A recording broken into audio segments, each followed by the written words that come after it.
Hi students, എല്ലാ വിദ്യാർത്ഥികൾക്കും ക്ലാസ്സിലേക്ക് സ്വാഗതം. അപ്പോൾ നമ്മൾ ഫിസിക്സിലെ നമ്മുടെ 2 ചാപ്റ്ററുകൾ കംപ്ലീറ്റ് ചെയ്തു. ആ 2 ചാപ്റ്ററും ഇലക്ട്രോസ്റ്റാറ്റിക്സുമായി റിലേറ്റ് ചെയ്തിട്ടുള്ള ചാപ്റ്റേഴ്സ് ആയിരുന്നു അല്ലേ? ആ 2 ചാപ്റ്റേഴ്സിന് ഒരുമിച്ച് നമ്മൾ ഇലക്ട്രോസ്റ്റാറ്റിക്സ് എന്നാണ് പറഞ്ഞത്. ഇലക്ട്രോസ്റ്റാറ്റിക്സ് എന്ന് പറഞ്ഞാൽ എന്താ? It is the study about charges at rest. നിശ്ചലാവസ്ഥയിൽ നിൽക്കുന്ന ചാർജുകളെ കുറിച്ച് പഠിക്കുന്നതാണ് ഇലക്ട്രോസ്റ്റാറ്റിക്സ്. എന്നാൽ ഇന്ന് നമ്മൾ നമ്മുടെ 3rd ചാപ്റ്റർ സ്റ്റാർട്ട് ചെയ്യുകയാണ്. That is current electricity. Okay, current എന്നുള്ള വേർഡ് നമ്മളെല്ലാവരും കേട്ടതാണ്. ഇലക്ട്രിസിറ്റി നമ്മൾക്കറിയാം. കറണ്ട് എന്ന് പറഞ്ഞാൽ ചലിക്കുന്നത്, ഇലക്ട്രിസിറ്റി എന്ന് പറഞ്ഞാലോ ചാർജ്. അപ്പോൾ ചലിക്കുന്ന ചാർജുകളെ കുറിച്ച് പഠിക്കുന്നതാണ് കറണ്ട് ഇലക്ട്രിസിറ്റി. അപ്പോൾ ഇനി നമ്മൾ 3rd ചാപ്റ്റർ മുതൽ അങ്ങോട്ട് പഠിക്കുന്നത് charges which are in motion. So current electricity means which is the study about charges in motion. Current electricity അല്ലെങ്കിൽ നമ്മൾ അതിനെ ഇലക്ട്രിക് കറണ്ട് എന്ന് പറയും. Electric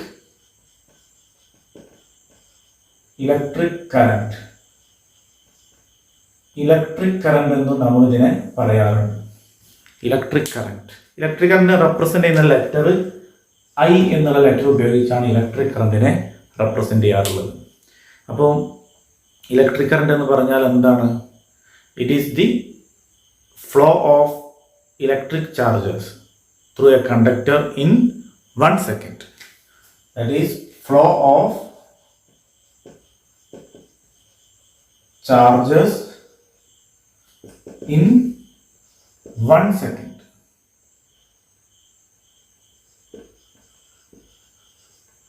flow of charges in 1 second. അതാണ് ഇലക്ട്രിക് കറണ്ട് എന്ന് പറഞ്ഞാൽ.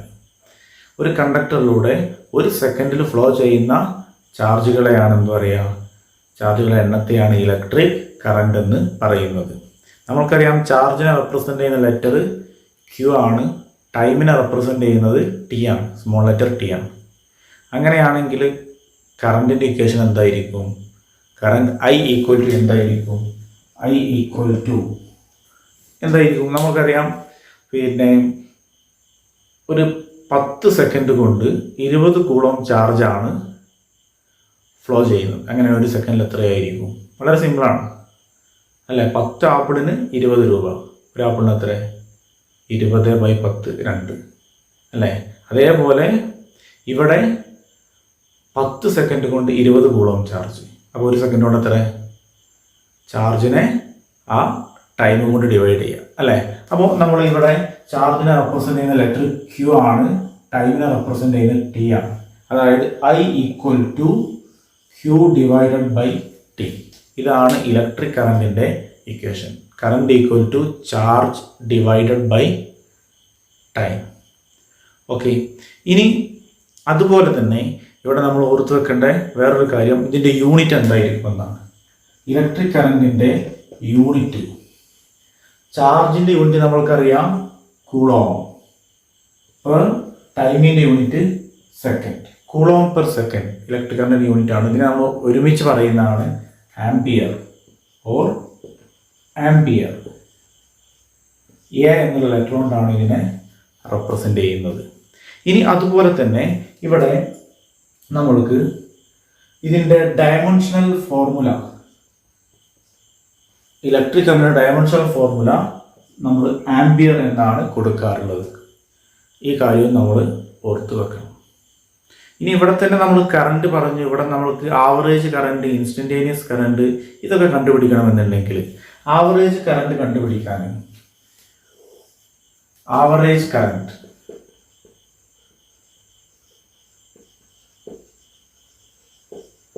I ആവറേജ് ഈക്വൽ ടു, നമ്മൾക്കിപ്പോൾ average current എന്ന് പറഞ്ഞാൽ ഉദാഹരണമായിട്ട് ഒരു 1 സെക്കൻഡ് മുതൽ 5 സെക്കൻഡ് വരെയുള്ള കറണ്ട്. അപ്പോൾ അവിടെ നമ്മൾക്ക് 1 സെക്കൻഡ് മുതൽ 5 സെക്കൻഡ്, അപ്പോൾ 2 ടൈമുണ്ട്, T1 T2. T1 എന്നുള്ള ടൈമിൽ ഉണ്ടാകുന്ന ചാർജ് എത്രയെന്ന് തന്നിട്ടുണ്ട്? Q1. T2 എന്നുള്ള ടൈമിൽ ഉണ്ടാകുന്ന ചാർജ് Q2 എന്ന് തന്നിട്ടുണ്ട്. അങ്ങനെയൊക്കെ തരികയാണെങ്കിൽ നമ്മൾ അവിടെ ആവറേജ് കറണ്ട് കണ്ടുപിടിക്കണം എന്നുണ്ടെങ്കിൽ നമ്മൾ അതിനൊരു പൊതുവായൊരു ഇക്വേഷൻ ആണ് delta Q divided by delta T. Current കണ്ടുപിടിക്കാനുള്ള ബേസിക് ഇക്വേഷൻ എന്താ? Q/T. ആവറേജ് കറണ്ട് കണ്ടുപിടിക്കുകയാണെങ്കിൽ delta Q by delta T. ഇവിടെ ഇതിനെ നമുക്ക് ഇങ്ങനെ എഴുതാം, Q2 minus Q1 divided by T2 minus T1.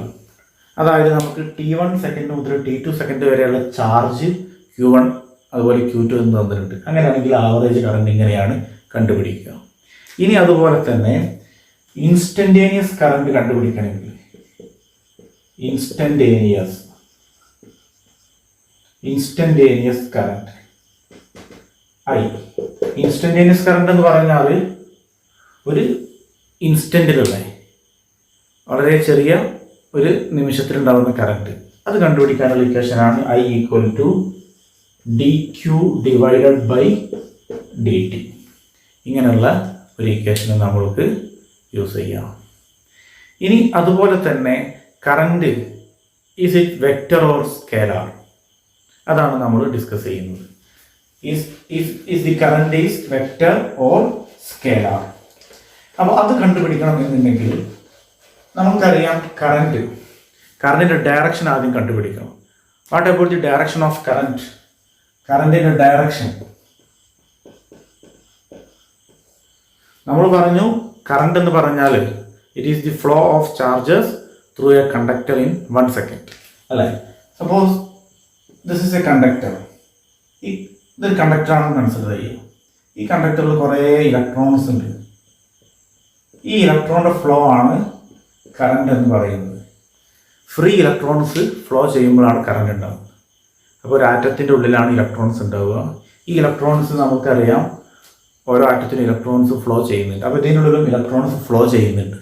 പക്ഷെ ആ ഫ്ലോ ചെയ്യുന്നത് റാൻഡം ആയിട്ടായിരിക്കും.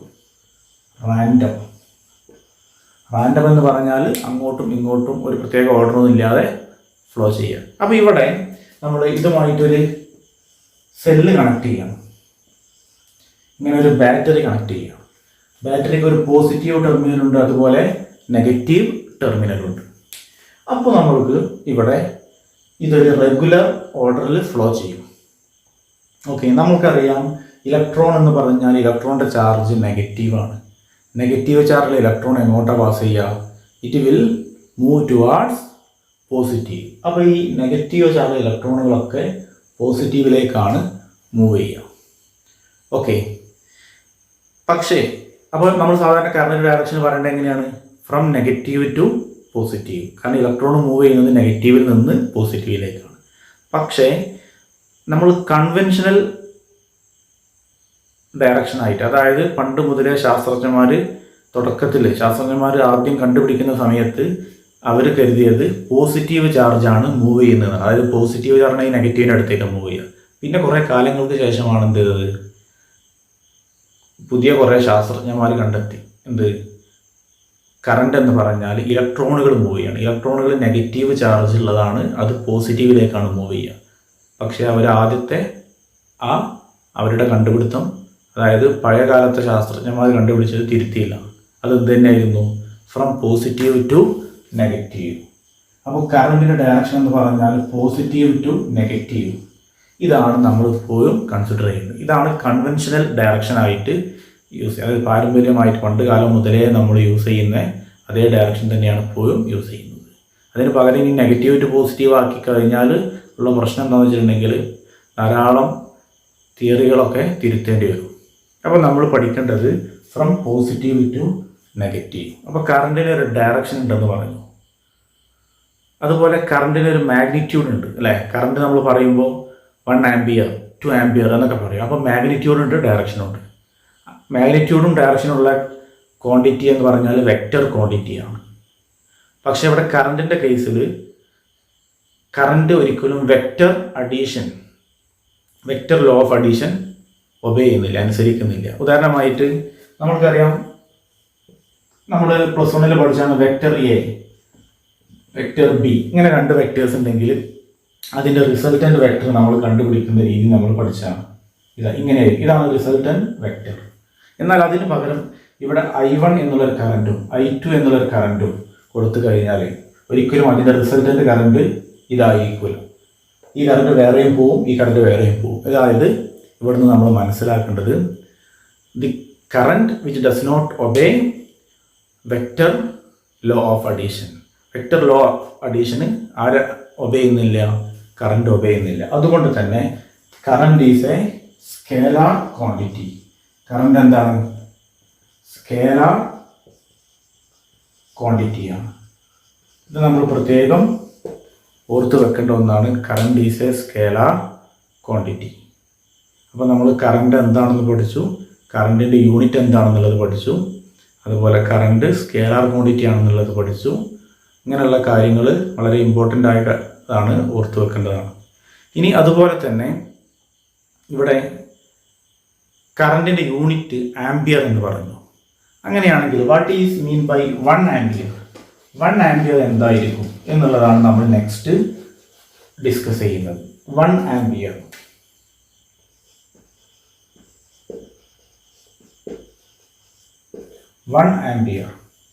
ഓക്കെ, നമ്മൾ കറണ്ടിൻ്റെ ഇക്വേഷൻ എന്താണെന്നുള്ളത് പഠിച്ചു അല്ലേ?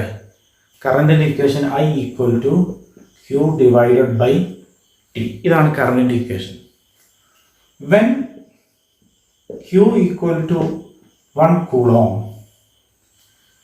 And T equal to 1 second, then I equal to എന്താണ്? Q 1 ആണ്, T 1 ആണ്. അപ്പോൾ 1/1 എന്ന് പറഞ്ഞാൽ 1 ആംപിയർ. അപ്പോൾ 1 ആംപിയർ എന്ന് പറഞ്ഞാൽ എന്താണ്? 1 ആംപിയർ എന്ന് പറഞ്ഞാൽ 1 കൂളോം ചാർജ് 1 സെക്കൻഡ് കൊണ്ട് ഫ്ലോ ചെയ്യുമ്പോൾ ഉണ്ടാകുന്ന കറണ്ടാണ് ഇത് 1 ampere current. The current, it is the current when 1 coulomb charge flows through a conductor in 1 second. 1 ampere എന്ന് പറഞ്ഞാൽ it is the current when 1 coulomb charge flows through a conductor in 1 second. അപ്പോൾ ഇതാണ് 1 ampere എന്ന് പറഞ്ഞാൽ. It is the current when 1 coulomb charge flows through a conductor in 1 second. അപ്പോൾ ഈ കാര്യം കൂടെ നമ്മൾ ഇതിൻ്റെ കൂടെ ഇലക്ട്രിക് കറണ്ടിൻ്റെ കൂടെ നമ്മൾ ഓർത്ത് വെക്കണം.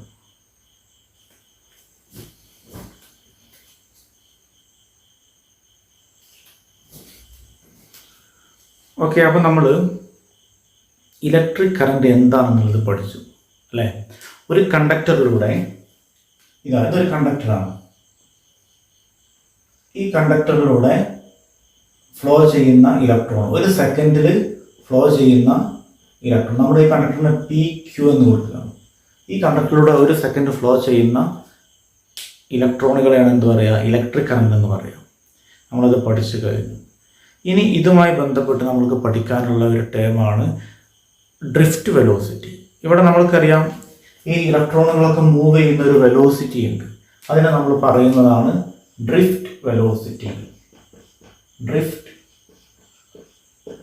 വെലോസിറ്റി. ഇതിനെ നമ്മൾ റെപ്രസെൻ്റ് ചെയ്യുന്ന ലെറ്റർ VD എന്നാണ്. VD, drift velocity. അതായത് ഇവിടെ നമ്മൾ ഈ കണ്ടക്ടർ ഒരു സെല്ലുമായി കണക്ട് ചെയ്ത് കഴിഞ്ഞാൽ ഇവിടെ ഒരു കറണ്ട് ഉണ്ടാവും. എന്ന് പറഞ്ഞാൽ ഇലക്ട്രോൺസ് ഫ്ലോ ചെയ്യും.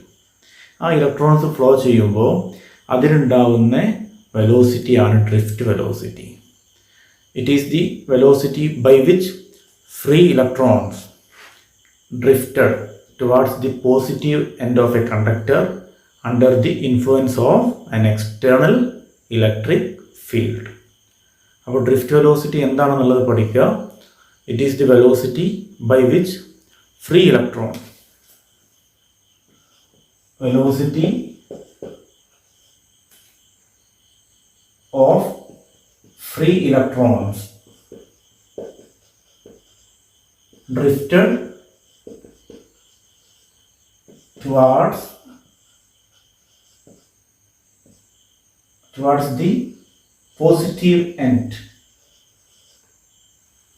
drifted towards the positive end of conductor under the influence of an external electric field. അപ്പോൾ നമ്മളത് മുഴുവനായിട്ട് നോട്ട് ചെയ്യണം. Drift velocity is the velocity by which free electrons drifted towards the positive end of a conductor under the influence of an external electric field. മുഴുവനായിട്ട് നിങ്ങൾ not ചെയ്ത് വെക്കുക. Okay, അപ്പോൾ ഒരു കണ്ടക്ടറിൽ പോസിറ്റീവ് എൻഡിലേക്ക് ഇലക്ട്രോണുകൾ നെഗറ്റീവ് ചാർജാണ്, അത് പോസിറ്റീവ് എൻഡിലേക്ക് ഡ്രിഫ്റ്റ് ചെയ്യുമ്പോൾ, നീങ്ങിപ്പോകുമ്പോൾ ഉണ്ടാകുന്ന വെലോസിറ്റിയാണ് ഡ്രിഫ്റ്റ് വെലോസിറ്റി. ഓക്കെ, നമ്മൾക്കറിയാം the electrostatic force due to electric field. ഇവിടെ ഒരു ഇലക്ട്രിക് ഫീൽഡ് ഉണ്ട്, കാരണം പോസിറ്റീവും നെഗറ്റീവും ഉണ്ട്. അപ്പോൾ ഇവിടെ ഒരു ഇലക്ട്രിക് ഫീൽഡ് ഉണ്ട് അല്ലേ. അപ്പോൾ ആ ഇലക്ട്രിക് ഫീൽഡ് മൂലം ഉണ്ടാകുന്ന force due to electric field equal to, നമ്മൾ ഒന്നാമത്തെ ചാപ്റ്ററിൽ പഠിച്ചതാണ്, force equal to F equal to Q into E, F equal to Q E അല്ലേ.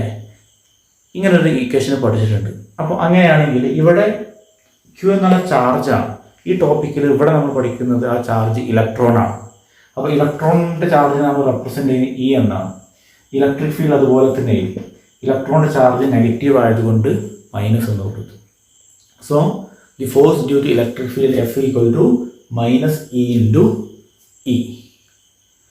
ഓക്കെ, ഇനി നമ്മൾക്കറിയാം by Newton second law F equal to M into A. Okay, അങ്ങനെയാണെങ്കിൽ A equal to എന്ത് എഴുതാം, എഫ് ഡിവൈഡഡ് ബൈ എം എന്ന് എഴുതാം, acceleration. അപ്പോൾ ഇവിടെയുള്ള ഇലക്ട്രോണിൻ്റെ acceleration of electron, acceleration of each ഇലക്ട്രോണിൻ്റെ ആക്സിലറേഷൻ എന്ന് പറഞ്ഞാൽ A equal to F divided by M എന്നാണ് നമ്മൾ കണ്ടുപിടിച്ചത്. അപ്പോൾ എഫ് എന്ന് പറഞ്ഞാൽ അവിടെ എഴുതിയിട്ടുണ്ട്, എന്താണ്, മൈനസ് ഇ ഇൻറ്റു ഇ. അപ്പോൾ മൈനസ് ഇ ഇൻറ്റു ഇ, എഫിന് പകരം minus E into E divided by M. ഇതാണ് ആക്സിലറേഷൻ. അങ്ങനെയാണെങ്കിൽ നമ്മളിവിടെ കണ്ടുപിടിക്കാൻ പോകുന്നത് വെലോസിറ്റിയാണ്, ഡ്രിഫ്റ്റ് വെലോസിറ്റി. നമ്മൾക്കറിയാം വെലോസിറ്റി ഈക്വൽ ടു, അല്ലെങ്കിൽ acceleration equal to velocity divided by time എന്നുള്ളൊരു ഇക്വേഷൻ നമ്മൾ പഠിച്ചിട്ടുണ്ട്. ഇവിടെ നിന്ന് നമുക്ക് എന്ത് എഴുതാം, we have velocity equal two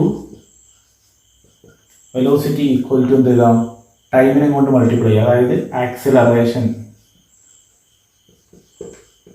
into time. Okay, ഇവിടെയുള്ള വെലോസിറ്റി എന്ന് പറഞ്ഞാൽ എന്താണ്, ഡ്രിഫ്റ്റ് വെലോസിറ്റിയാണ്. Therefore ഡ്രിഫ്റ്റ് വെലോസിറ്റി അല്ലെങ്കിൽ V D equal to acceleration എന്താണ്, നമ്മളിവിടെ എഴുതിയിട്ടുണ്ട്, minus E into E divided by M into time. ഇവിടെയുള്ള ടൈമിനെ നമ്മൾ കൊടുക്കുന്നത് ടോ എന്നാണ്, ടോ ഇൻറ്റു ടോ. അപ്പോൾ ഡ്രിഫ്റ്റ് വെലോസിറ്റിയുടെ ഇക്വേഷൻ ആണ് minus V D equal to minus E into capital E divided by M into tau. ഒരു ടോ എന്ന് പറഞ്ഞാൽ അതിനെ പറയുന്ന പേരാണ് റിലാക്സേഷൻ ടൈം. അല്ലെങ്കിൽ നമുക്കിങ്ങനെ പറയാം, average time between two successive collisions. Average time between two successive collisions, അതായത് രണ്ട് ഇലക്ട്രോണുകൾ തമ്മിലുള്ള രണ്ട് കൊളീഷൻ്റെ ഇടയിലുള്ള ആവറേജ് ടൈമിനെയാണ് എന്ത് പറയുക, റിലാക്സേഷൻ ടൈം അല്ലെങ്കിൽ ടോ എന്നുള്ള ഇലക്ട്രോണിൻ്റെ റെപ്രസെൻ്റ് ചെയ്യുന്നത്. അപ്പോൾ ഇവിടെ നമ്മൾ ഡ്രിഫ്റ്റ് വെലോസിറ്റിയുടെ ഒരു വളരെ ഇമ്പോർട്ടൻ്റ് ഇക്വേഷൻ പഠിച്ചു കഴിഞ്ഞു. Drift velocity V D equal to minus E into E divided by M into tau. ഈ ഇക്വേഷന് വളരെ ഇമ്പോർട്ടൻ്റ് ആണ്, എക്സാമിനൊക്കെ ചോദിക്കുന്നതാണ്. ഡ്രിഫ്റ്റ് വെലോസിറ്റിയുടെ ഇക്വേഷന് വളരെ സിമ്പിളായിട്ട് കണ്ടുപിടിക്കാം. അതിന് നമ്മൾ ആദ്യം ഡ്രിഫ്റ്റ് വെലോസിറ്റി എന്ന് പറഞ്ഞാൽ എന്താണെന്നുള്ളത് മനസ്സിലാക്കും. ഡ്രിഫ്റ്റ് വെലോസിറ്റി എന്ന് പറഞ്ഞാൽ it is the velocity by which free electrons get drifted towards the positive end of a conductor under the influence of an external electric field.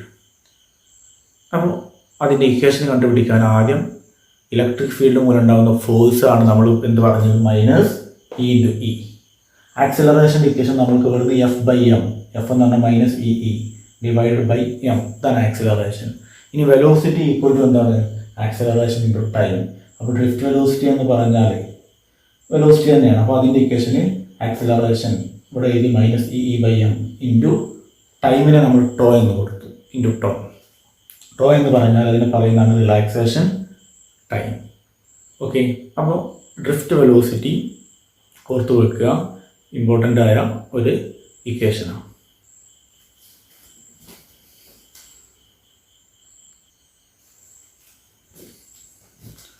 Okay, അപ്പോൾ നമ്മൾ ഡ്രിഫ്റ്റ് വെലോസിറ്റി എന്താണെന്നുള്ളത് പഠിച്ചു കഴിഞ്ഞു.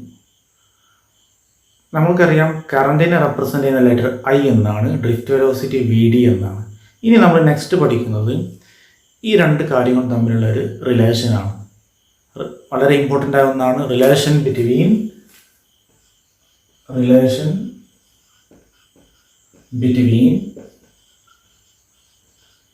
ഡ്രിഫ്റ്റ് വെലോസിറ്റി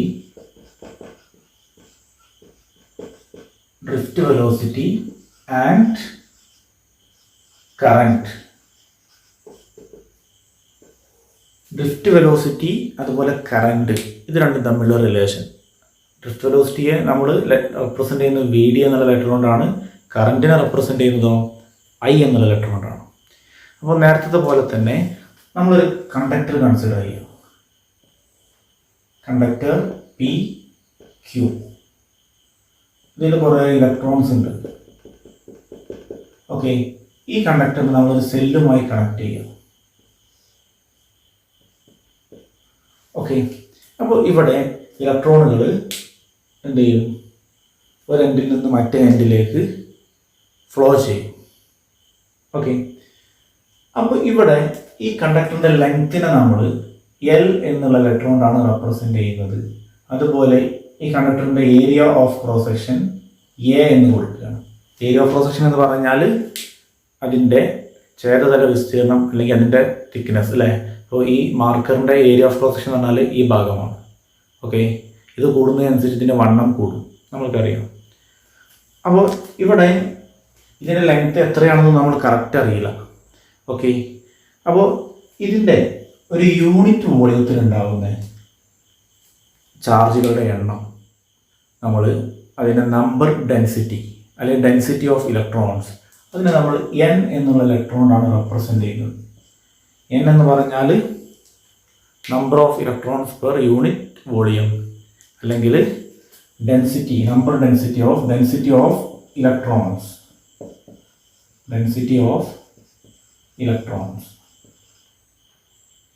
ഇലക്ട്രോണിൻ്റെ ഡെൻസിറ്റിയാണ് നമ്മൾ N എന്ന് കൊടുക്കുന്നത്. Okay, അപ്പോൾ ഞാൻ ആദ്യം ഈ കണ്ടക്ടർ കൺസിഡർ ചെയ്യാണ്, അതിൻ്റെ വോളിയം എന്താണെന്ന് എഴുതാണ്. Volume of conductor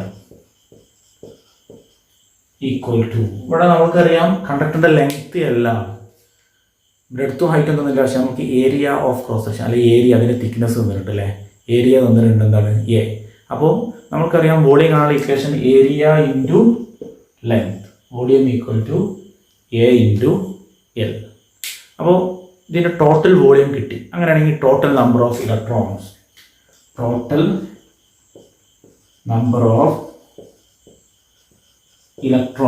in the conductor, ഈ കണ്ടക്ടർ ഉണ്ടാകുന്ന ടോട്ടൽ നമ്പർ ഓഫ് ഇലക്ട്രോൺസ് എന്തായിരിക്കും? ഒരു യൂണിറ്റ് വോളിയത്തിൽ ഉണ്ടാകുന്ന ഇലക്ട്രോണാണ് N എന്ന് നമ്മൾ പറയുന്നത്. N ഡെൻസിറ്റി ഓഫ് ഇലക്ട്രോണാണ്. ഒരു യൂണിറ്റ് വോളിയത്തിൽ ഉണ്ടാകുന്നതാണ് എന്ത്? N. അങ്ങനെയാണെങ്കിൽ ഇവിടെ ടോട്ടൽ വോളിയം നമ്മൾക്കറിയാം A ഇൻറ്റു L ആണ്. അപ്പോൾ അവിടെ ടോട്ടൽ ഉണ്ടാകുന്ന ഇലക്ട്രോണുകളുടെ എണ്ണം നമ്മൾ എങ്ങനെ കണ്ടുപിടിക്കും? ആ ഡെൻസിറ്റി, നമ്പർ ഡെൻസിറ്റിയെ എന്ത് ചെയ്യുക? വോളിയം കൊണ്ട് മൾട്ടിപ്ലൈ ചെയ്യുക. അതായത് total number of electrons equal to N into AL. Total വോളിയത്തിനെ എന്ത് ചെയ്യുക?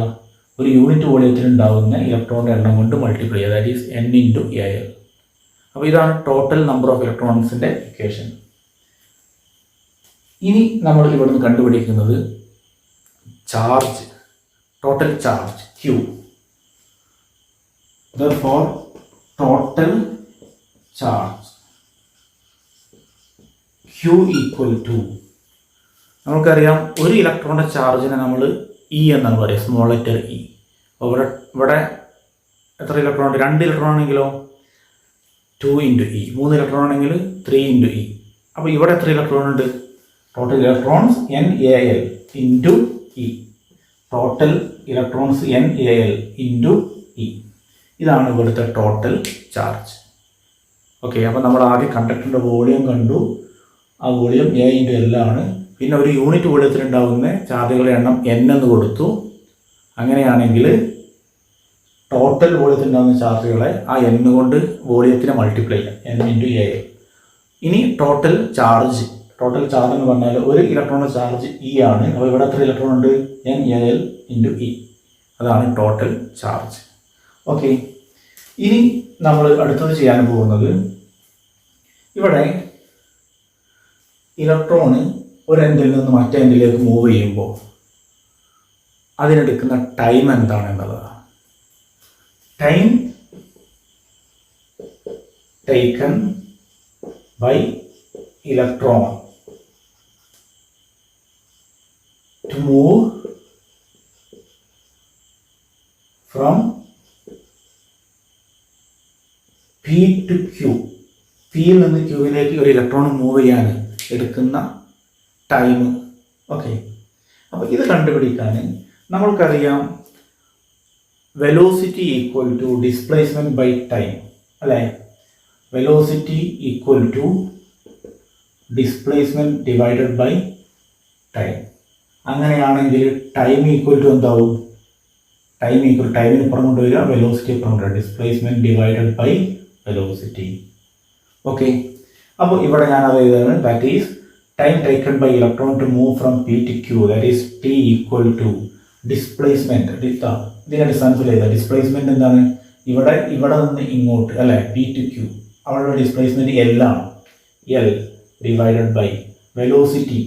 ഇവിടെ ഇലക്ട്രോൺ മൂവ് ചെയ്യുന്ന വെലോസിറ്റിയെ ഡ്രിഫ്റ്റ് വെലോസിറ്റി എന്നാണ് പറയുക, നമ്മൾ പഠിച്ചു കഴിഞ്ഞു. അപ്പോൾ L ഡിവൈഡഡ് ബൈ VD. ഓക്കെ, അപ്പോൾ T എന്ന ടൈമിൻ്റെ ഇക്വേഷൻ നമ്മളിവിടെ കിട്ടിക്കഴിഞ്ഞു. അങ്ങനെയാണെങ്കിൽ വി ഹാവ്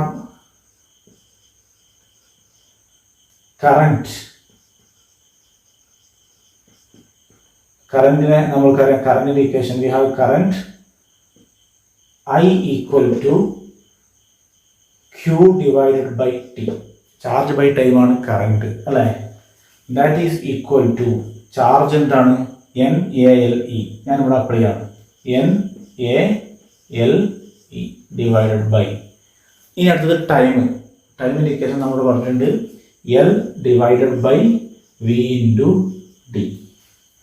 അപ്പോൾ ഞാൻ ഇങ്ങനെ എഴുതി. കറണ്ടിൻ്റെ I equal to Q by ടിയിൽ ഇതും അപ്ലൈ ചെയ്തു, Q അപ്ലൈ ചെയ്തു, ടിയും അപ്ലൈ ചെയ്തു. ഇവിടെ നമുക്ക് ഈ എല്ലും ക്യാൻസൽ ചെയ്യാം. Therefore I ഈക്വൽ ടു ഈ VD എന്നുള്ളത് മുകളിലേക്ക് വരും അല്ലേ? അപ്പോൾ അങ്ങനെയാണെങ്കിൽ നമുക്ക് എന്ത് എഴുതാം? I equal to N into E into, ഞാൻ ജസ്റ്റ് ഇങ്ങനെ ഒരു ഓർഡറിൽ എഴുതാണ്, NEA, VD മുകളിലേക്ക് വന്നു, into VD. I equal to NEA എങ്ങനെ എഴുതാം? അല്ലെങ്കിൽ I equal to VD into NEA, അല്ലെങ്കിൽ VDENA, ഇങ്ങനെയൊക്കെ പല രീതിയിൽ എഴുതാറുണ്ട്. നമുക്ക് ഓർക്കാൻ പറ്റുന്ന രീതിയിൽ നമ്മൾ എഴുതാം. അപ്പോൾ ഈ ഇക്വേഷൻ നിങ്ങൾ നോക്കുക. ഇത് കറൻറ്റിൻ്റെതാണ്. I എന്ന് പറഞ്ഞാൽ കറൻറ്റാണ്, VD എന്ന് പറഞ്ഞാൽ ഡ്രിഫ്റ്റ് വെലോസിറ്റിയാണ്. So this is the relation connecting current and drift velocity. വളരെ ഇമ്പോർട്ടൻ്റ് ആയ റിലേഷനാണ്. നമ്മുടെ ബോർഡ് എക്സാമിനൊക്കെ ചോദിച്ചിട്ടുള്ള ഒരു ടോപ്പിക്കാണിത്. അതുകൊണ്ട് തന്നെ വളരെ ഇമ്പോർട്ടൻ്റായി പഠിക്കുക. ഓക്കെ.